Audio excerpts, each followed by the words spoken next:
Anytime I use one of these two saws to cut sheet steel or plate steel, people ask me, what kind of a blade are you running in that circular saw? Well, both of these are running carbide tooth blades meant for cutting metal. But more importantly, these are saws meant for cutting metal.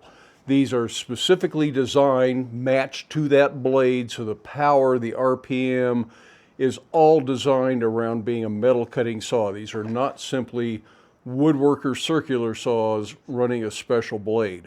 Maybe you can get away with that, maybe you can't, I don't know. I wasn't going to try it. If I'm going to abuse a saw cutting metal, I'm going to use one meant for the job.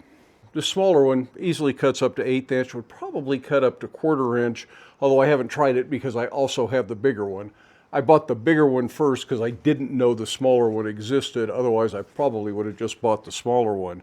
But I've used this bigger one to cut 3/4 inch plate, and while it doesn't go real fast, it does cut it, and it leaves a really smooth cut. And the cut that either of these saws leave is so much better than I can get with a torch or even a plasma cutter, that I don't have to really do any cleanup. There's a little bit of a sharp edge, and you probably need to clean that up.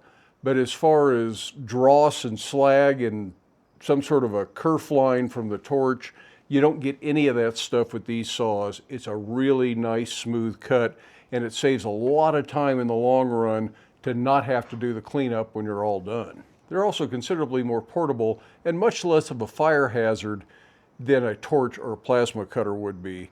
Only thing that might be better would be a shear, and I don't have room for a shear, but I do have room for both of these saws.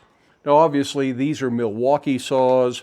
I'm not necessarily partial to Milwaukee as a brand. I just happen to have a lot of their tools, so I've already got the investment in the batteries. That's why I bought these saws. I know Makita makes some version of this. I think Fine and Metabo also make a version, but I wouldn't be surprised if all of the cordless tool makers make something very similar.